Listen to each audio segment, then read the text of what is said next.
Muy buenas a todos y bienvenidos una vez más a mi canal. En el vídeo de hoy vamos a hablar del retrato de Dorian Gray.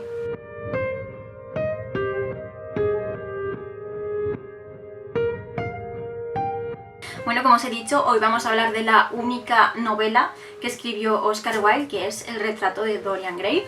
No sé si os lo he dicho ya suficientes veces, así que lo voy a repetir. Es mi libro favorito y creo que todo el mundo debería leerlo, pero es que además Oscar Wilde, como escritor, era alguien fascinante. Así que si no queréis leer la novela, tenéis una cantidad de relatos, poesía y obra de teatro suya que hay que darle una oportunidad y que hay que leerlo porque es que era increíble. Vale, voy a empezar haciendo un pequeño resumen de lo que pasa, ¿vale? Y luego vamos a hablar un poco más en profundidad de lo que trata realmente la novela. Al principio de la novela nos encontramos en el estudio de Basil, que es un pintor que está terminando su retrato de Dorian Gray.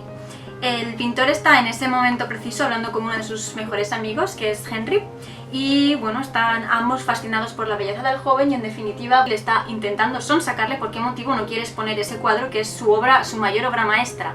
A esto Basil contesta con muchas reticencias que hay demasiado de él en esa obra, no por el hecho de que Dorian Gray se parezca a Basil, que no se parecen absolutamente en nada, sino por el hecho de que ha sido su musa hasta tal punto que un pedacito de su alma, de la del pintor, ha acabado atrapada en ese bello retrato. Poco después entra Dorian Gray y a pesar de que Basil no quería, acaba conociendo a Henry y bueno, tienen una pequeña conversación en la que Henry le hace ver lo afortunado que es de ser joven y bello, pero que tenga en mente que eso es perecedero y que llegará un día en el que dejará de ser joven, será viejo y la belleza también pues va decayendo poco a poco. Esto afecta profundamente al joven que cuando ve el retrato acabado termina pronunciando el estúpido deseo de que sea el retrato el que envejezca y el que se haga feo por su vida y sus pecados y él permanezca eternamente joven y bello. Curiosamente, sus ruegos son escuchados y con el paso del tiempo y de unas acciones no muy buenas, Dorian acaba dándose cuenta de que la expresión del rostro de su retrato está cambiando mientras que la suya permanece intacta. Y bueno, decide ocultar su retrato y hacer uso de ello, ¿no? Y vivir como le dé la santísima gana y hacer lo que le salga de las narices y que el que pague las consecuencias físicas sea su retrato y no él.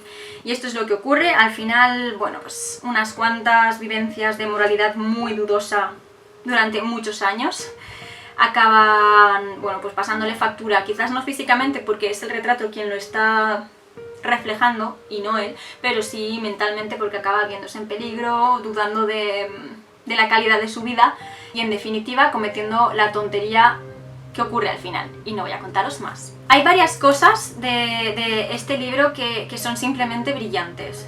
En primer lugar, la historia. Sigue un poco la línea faustiana, no sé si conocéis la historia de Fausto, pero pacta con el diablo para conseguir conocimiento, poder y sabiduría, que básicamente es lo que hace Dorian, solo que en este caso lo que él quiere es juventud y belleza. Por eso se llama El retrato de Dorian Gray, porque estamos hablando de algo bello, cómo se corrompe y cómo queda plasmado en un cuadro. A partir de esta concepción, acaba juzgando y de una forma bastante cruel a la sociedad de la época y cómo se vivía y cómo se entendía la moralidad y la ética llevadas al extremo del puritanismo de ese momento.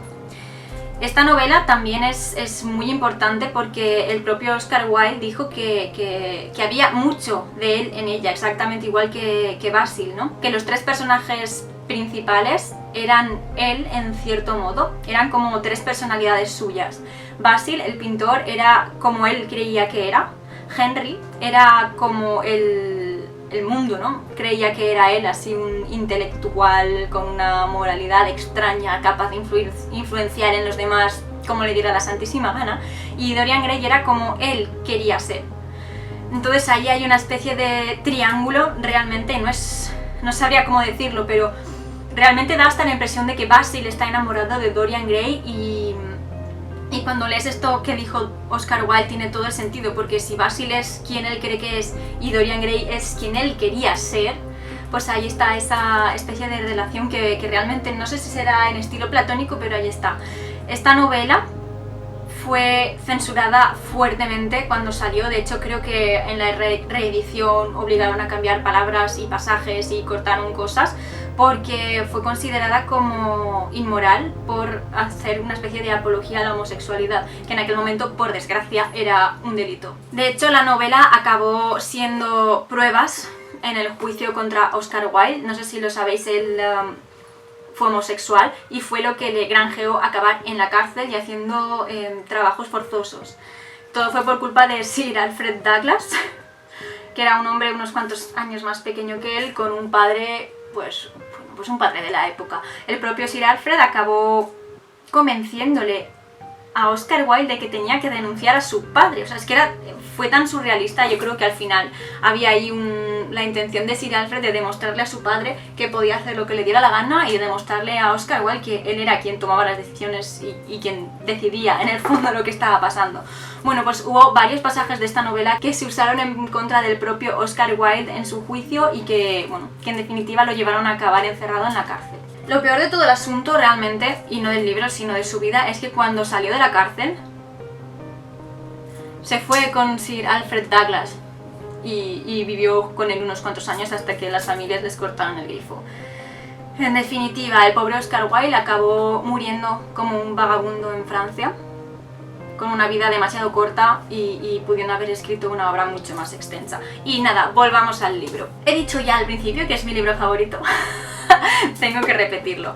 Vale, vamos a empezar. Por una parte está la historia que yo os he hablado, la estructura que tiene. Empieza como algo tan normal y acaba pegando ese giro tan supernatural en ese sentido que es fascinante y además te engancha y tú necesitas saber qué es lo que está pasando con este chico y cómo va a salir de ese embrollo en el que se ha metido él solito. Y bueno, esto yo creo que al final lo acabamos entendiendo porque los tres son el reflejo del propio Oscar Wilde. Son tres personajes tan amplios, tan profundos, tan diferentes, con unas personalidades tan marcadas. Era como si él los conociera a la perfección a los tres, y en verdad lo hacía porque, como él mismo dijo, eran sus tres personalidades, y esto hace que la riqueza de estos personajes que no tengan huecos vacíos, que resulten tan creíbles, ¿no? Y que en cierto modo los veas y digas, es que podrían ser hasta parecidos, y son radicalmente opuestos entre todos ellos, que es algo increíble.